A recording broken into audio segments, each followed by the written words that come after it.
Hi, welcome to Andrew Buckle book review of Showcase Presents Showcase. Actually, this one is quite hard to find because of the title. Showcase Presents Showcase does mean the search engines quite often don't throw this up.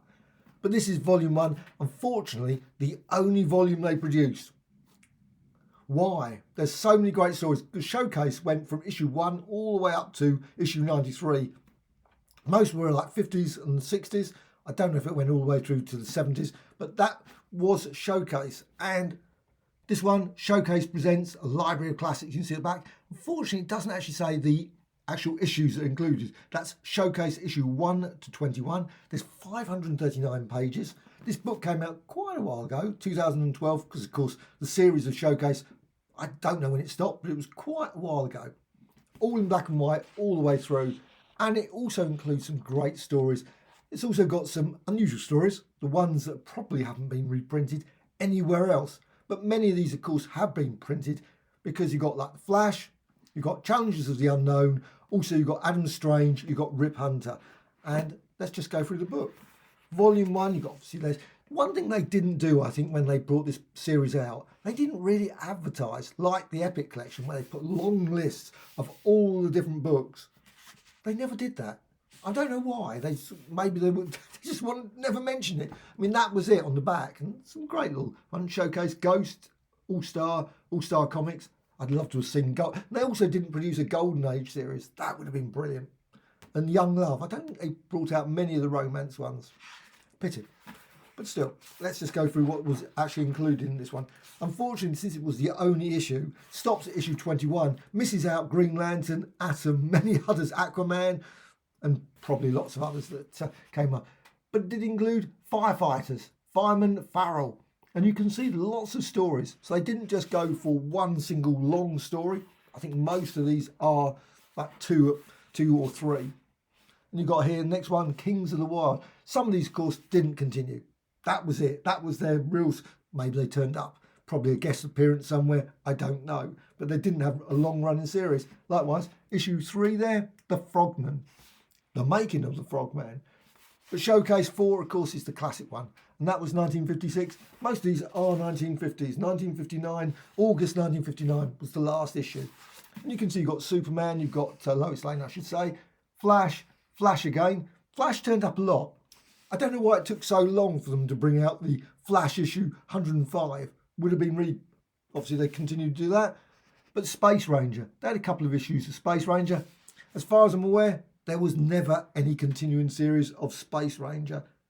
Maybe it was in Strange Adventures, I don't know. But of course it did turn into, in many ways I suppose, Adam Strange. That was obviously the science fiction series that they continued with. But Space Ranger, they weren't bad stories, they're pretty decent. And again, split over 2 again. This one, Adam Strange, and of course, and Rip Hunter to finish it off. I love those Rip Hunter ones. They were quite good as well. Of course, there has been Showcase collections of Adam Strange. Has there been one of Adam Strange? There's certainly been an omnibus collection. Can't remember actually thinking about it if there was an Adam Strange series. There certainly was a Rip Hunter, because they haven't produced so far, unless there has been, please put in the comments below, a Rip Hunter omnibus collection. Why? I do not know. But still, lots of great stories that unfortunately have been not included because they're obviously later ones, like Dolphin comes to mind, James Bond one, that would have been brilliant. And I suspect many of those will never be reprinted. Let's see the artwork. Now the artwork is odd at times. And actually another thing, they've never done the Brave and the Bold. I would love to have seen a Brave and the Bold one of this. Certainly the first 20 odd issues would have been great because there were some really oddball stories in that as well. The Viking Prince and those sort of ones. Sadly, they are available though. You can get a reprint collection of those. Showcase, this issue, and quite often they also, this issue, weird. This one they actually say just this issue, not presenting, but this issue, Firefighters. And it actually includes a little reason behind it. Showcase, present behind Showcase, which is really nice. And also says apparently that Fireman was the most requested. That's why they went for it. I'm really surprised about that. Great as it is. Absolutely brilliant. They should have continued. I don't know why they didn't go with Firefighters more often, as well as many other stories. But they didn't. Because you got that. Fireman, Farrell, again, I'm not certain he had many appearances after that, if any. But the artwork is really crisp. But the covers are not. Covers are always the things that quite often these, especially a lot of these showcase books, when you look at them, the covers often are slightly more crude. I don't know why. I don't know if they didn't have a good copy to use. I think they should have just printed the actual cover and just a standard photo of it. Would have been much nicer than trying to create a very crude looking cover, because quite of them often are crude in comparison. No, not all of them. See, this one, you got Kings of the Wild. Great little stories again. Absolutely brilliant artwork all the way through it. And that one is quite crisp, but the other, internally, most of the internal artwork is really sharp. You can see, yeah, look at that. I mean, that just looks absolutely first rate. But the covers quite often are not so good. And it's definitely a case in point being the Flash one. Showcase issue 4. And I love the fact it's got a giant 5,000 prize contest at the top. Never noticed that before. But then it does actually say presenting now. It's finally said presenting. Of course, these books always said presents, but that was presenting The Flash. Of course, that was it. That was the start of the Silver Age for most people. I mean, personally, I think probably the Martian Manhunters was the first ones, but still, that's 1954, I believe. But you got the Flash there. Now, this one is slightly rougher than later. I mean, it's not bad, but it's got slight roughness to the restoration. Comparison with certainly some of the other stories. And let's just go to the next one. Now, this one is again the great. Oh, yes, this one, the Manhunters. Again, another series that probably didn't get any further than this. Absolutely fine. Pretty decent stories. The human eel. Obviously, no resemblance to the eel that came in Marvel Comics. The greatest villain of all time, apparently. Also, the two faces of Mr. X. But still, great artwork. And I love this one. Challenges of the Unknown, of course. Absolute classic. They have been reprinted, of course. But you can also see the brilliant Jack Kirby artwork. So let's just show that one there. Let me get the cover. Bring that up. Always when I'm trying to turn the page, it doesn't want to do that. Oh, that one actually looks very nice. And you've also got a bit of a Thor there. The hammer.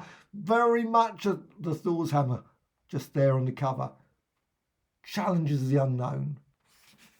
And they were quite good stories as well. When you look at the artwork and you think, and also the imagination that came into it, very much, you can see the style that was probably like 1970s, later Jack Kirby, quite often just there, just looking at that. That feels a lot later than some of what they were doing in Fantastic Four. Very different. Dragon Seed. You can see that sort of style of new gods or something, I suppose. And also you've got the Whirling Weaver. Very strange one, but still, I think there was a lot of imagination in these ones, and I thoroughly enjoy those challenges. And again, there was a showcase series of those, and it's definitely worth checking out. And that one was quite good as well. I loved it. Though I don't know if they continued with that storyline. The Ultivac. Maybe they did, maybe they didn't. I can't remember. And here's another Flash story, and this was issue 8. Again, the cover is bit rough. Again, why didn't they go with the actual printing of the cover if they couldn't have produced it nicer than that? Because that is like, whereas the artwork again is first rate. I love Iris. It was that story quite often. They ran that all the time where she was always waiting because he was super fast, but he was always late because he always had something to do. He was always like saving the world. But that was the whole thing about it. And of course, they had a similar story in the next one. I love this one. They put a sort of one here, The Rise of the Wheel and Kill. They didn't do too many of these ones, but this one's slightly rougher artwork. It's not brilliant, but still, very good little story.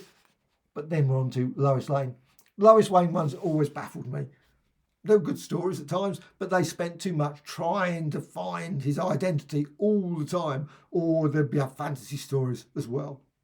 This one, The Girl from Superman's Past, the new Lois Lane. I love, of course, their Super Baby. They always have to have that story. The Girl in Superman's Past, obviously Lana Lane. But it was, of course, a great opportunity also to include yet more Superman. If you're going to boost the title, I guess at the time Superman was moderately popular. Still is reasonably popular even now. But at the time, of course, having Superman in there, see, same with Jimmy Olsen, I guess, those stories as well. I don't know if Jimmy Olsen, whether they include, he came from a showcase. I'm not certain he did. But again, another very, let's say, crudish cover. Very strange. I just don't know why the Showcase ones were always like that. Then you've got Challenge of the Unknown. Again, brilliant story. Just really dramatic artwork. And many things that you think, wow, if only those early Fantastic Four had that sort of style, they would have been amazing. I know that's sacrilegious in many ways. People love those early Fantastic Fours. But quite often I think some of the artwork of the early ones was okay. But when you compare it to this, you think, wow. Now, the stories, of course, that became legendary. But at the same time, you can see some of the artwork, you just think, yes, that was pretty impressive. And it just you didn't see that, I think, in those early Fantastic Fours. Though some of the storylines are a bit, I just noticed the character looks very much like the Wizard at that point. No matter how fast, and of course, they got Flash again.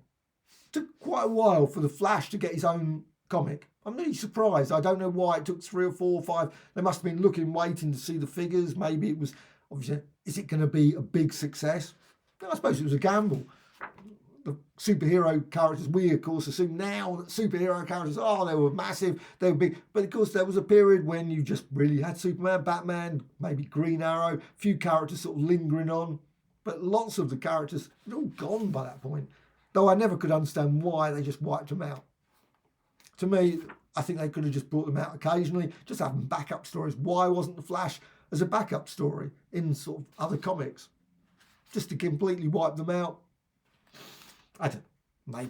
Maybe there was obviously a reason, but it's sales, of course. Space Ranger. That one again is another series that didn't, obviously.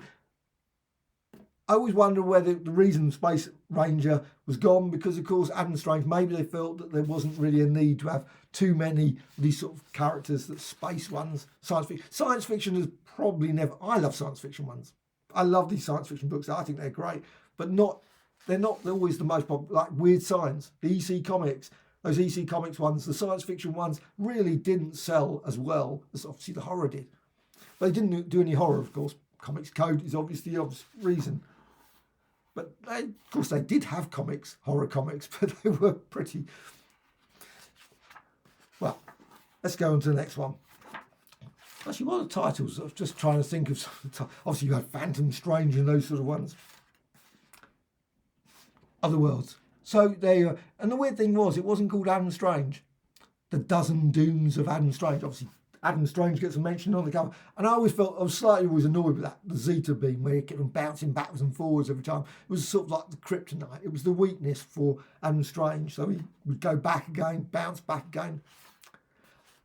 A bit like Lois Lane, Superman. I always felt that those things slightly always bugged me in the story. I don't know why it was needed, but still. Challenge of the Space Hunter.